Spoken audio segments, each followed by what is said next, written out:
अस्सलामुअलैकुम all viewers, welcome to my channel MCQs for you. तो दोस्तों, हमने SS सब्जेक्ट स्पेशलिस्ट बायोलॉजी का पेपर शुरू किया था। इसके दो पार्ट्स हम अपलोड कर चुके हैं। अभी पार्ट थर्ड का हम क्वेश्चन नंबर 41 से शुरू करेंगे। इस दौरान जो है हम थोड़ा से डिले हुए, लेकिन कुछ ज़ाती मसरूफियात की वजह से वक्त पे अपलोड ना हो सके, तो अभी कोशिश करते हैं कि इस पेपर को कंप्लीट कर सकें। क्वेश्चन नंबर 41 को देखें। यहाँ पे क्वेश्चन नंबर 41 ये पास्ट पेपर है subject specialist KP public service commission के थ्रू। जितनी भी एजुकेशन डिपार्टमेंट है KP में, उनके लिए ये लिया गया है। And this is biology paper. Question number 41 को देखें। क्वेश्चन 41 में जो आपसे पूछ रहे हैं, the branch of biology which deal with the study of abnormal development and their cases. Biology की वो शाख है जिसमें हम एबनॉर्मल डेवलपमेंट की स्टडीज़ करते हैं, और फिर इसके वजह क्या है, केसेस क्या हैं। जब हम ये मुतालिया करते हैं, ये बायोलॉजी का कौन सा ब्रांच जो है, ये है हमारे पास टेराटोलॉजी। टेराटोलॉजी में हम abnormalities, different abnormalities in any organism and their cases जो हैं वो हम स्टडी करते हैं। सो यहाँ पे करेक्ट ऑप्शन ए हो गया। एंड क्वेश्चन नंबर 42 को देखें। Evaporation of water, stomata, diffusion in atmosphere, ये तमाम के तमाम जो है ये किस चीज़ के साथ रिलेटेड हैं। दीज फॉर्म्स और terms are some related to which one of the following. तो ये जो है ट्रांसपायरेशन के साथ रिलेटेड, क्योंकि ट्रांसपायरेशन में जो है वाटर की इवेपोरेशन होती है, तो स्ट्रोमेटा डिफ्यूज़ होते हैं एटमॉस्फेयर में। So all these are related with transpiration. Option C यहाँ पे करेक्ट हो गया। क्वेश्चन 43 को देखें। The place of attachment of shoot with leaves, leaves के साथ जब शूट की अटैचमेंट होती है उस पॉइंट को हम पेल्वेनस कहते हैं। पेल्वेनस, ऑप्शन बी यहाँ पे करेक्ट हो गया।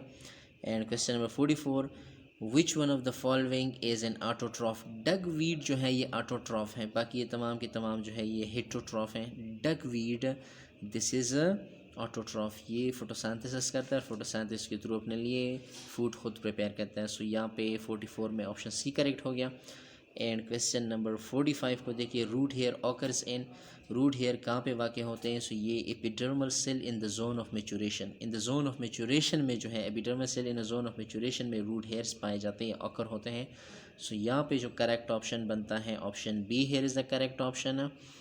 आगे देखिए क्वेश्चन नंबर 45 को, 46 को। Question number 46, all of the following contribute to the following mechanism except. इनमें एक ऐसा भी है कि जो एक मैकेनिज़म्स को फॉलो नहीं करता या फिर इनसे हट के हैं, तो वो क्या है, तो वो फ्लोरिजिन है। Florigen is a hormone, this is a hormone responsible for bearing flowers and plant. पौधों में, दरख्तों में पूल्स का निकलना जो है ये इसके लिए रिस्पॉन्सिबल है। फ्लोरिजिन ये एक हार्मोन है, ये उसके लिए काम करता है। So this is not mechanism that contributes to these three। तो यहाँ पे करेक्ट ऑप्शन ऑप्शन सी हो जाएगा।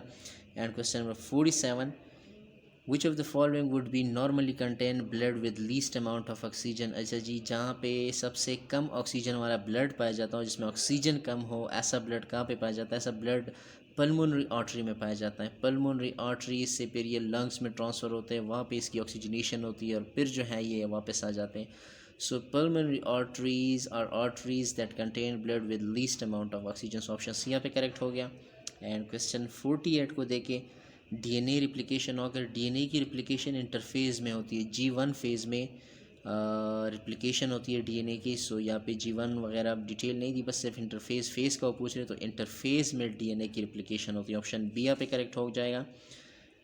आगे देखिए क्वेश्चन 49 को। Food storage in seeds occur in, seed में फूड की स्टोरेज कोटिलिडन में होती हैं। Cotyledon is a part of embryo that is responsible, और cotyledon is a part of embryo और seed is responsible for food storage. Food की storage seed में cotyledon में होती है। ऑप्शन ए करेक्ट है। एंड क्वेश्चन नंबर 50 को देखिए। The function of notochord is to.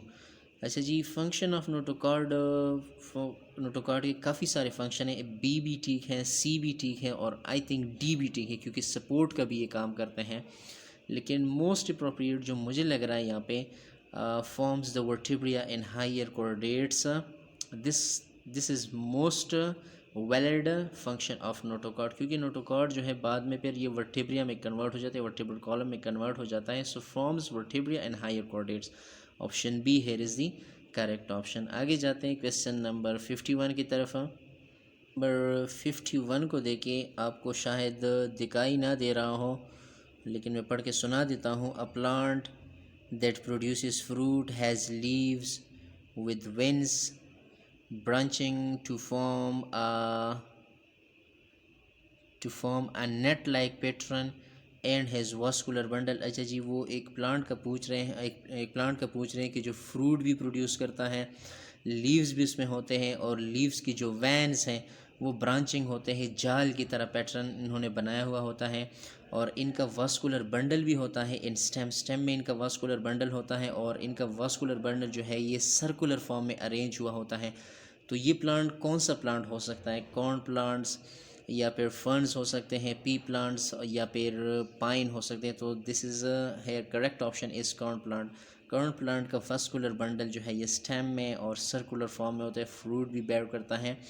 So here correct option is option A, corn plants is the correct option. Question number 52 को देखिए, which of the following organism would most likely be located at the bottom of pyramid biomass? अच्छा जी, pyramid biomass अगर आप draw कर ले तो उसके bottom में अक्सर बॉटम में प्रोड्यूसर्स पाए जाते हैं, लेकिन pyramid biomass को अगर आप ड्रॉ कर ले इसके बॉटम में algae पाया जाता है। ज़्यादातर किताबों ने algae उठाया है, लेकिन अगर ऑप्शन में आपको algae अवेलेबल ना हो तो फिर डाई एटम्स भी algae ही हैं। डाई एटम्स, यहाँ पे ऑप्शन में एलजी होना चाहिए था लेकिन इन्होंने ट्रैक करके डाई एटम्स लगा दिया है, तो इसके बॉटम में एलजी प्रोड्यूसर्स या फिर डाई एटम्स कोई भी वो उठा सकते हैं। So diatom option A here is the correct option. Question number 53, which of the following lack true coelom? True coelom round worm में ट्रूसिलोम नहीं होता। ऑप्शन डी करेक्ट हो जाएगा। In round worm true coelom is lack, option D correct हो जाएगा। Question 54, a bacteriophage is a, और ये आपको पता होगा, bacteriophage is a virus that attack bacteria, option 20 में करेक्ट हो जाएगा। And question 55, mature stem tissue is characterized by, mature stem जो है कब कहलाया जाता है या एक स्टेम कब मेच्योर हो जाता है? तो ये आप ख़ुद भी कंफर्म कर लें। आई थिंक इसमें करेक्ट ऑप्शन ऑप्शन बी है। मेच्योर टिश्यू में या मेच्योर टिश्यू सिस्टम में चैम्पियन सेल्स भी होने चाहिए और सीड ट्यूब्स मेंबर्स भी होने चाहिए, लेकिन I think option be here is the most valid answer. Seed tube का होना एक टिश्यू में बहुत ज़्यादा ज़रूरी है और स्पेशली मेच्योर सिस्टम टिश्यू में। सो ऑप्शन बी करेक्ट हो जाएगा। एंड क्वेश्चन नंबर 56 को देखें, secondary growth in angiosperm, secondary growth angiosperms में हमेशा एक्स्ट्रा वुड को ऐड करता है, एक्स्ट्रा वुडी टिश्यू प्रोड्यूस करता है या एक्स्ट्रा ग्रोथ प्लांट को देता है। सो यहाँ पे जो करेक्ट हो जाएगा, produce woody tissue, secondary growth produce woody tissue and angiosperms, option A यहाँ पे करेक्ट हो जाएगा। And question 57, Venus flower basket is also known as, Venus flower basket को हम एक दूसरा भी नाम लेते हैं बायोलॉजी, सेकेंड ईयर की बायोलॉजी में अगर आपको याद हो ये वर्ड वहाँ पे भी था। इसको हम यूप्लेक्टिलस कहते हैं, Euplectella, option C here is the correct option.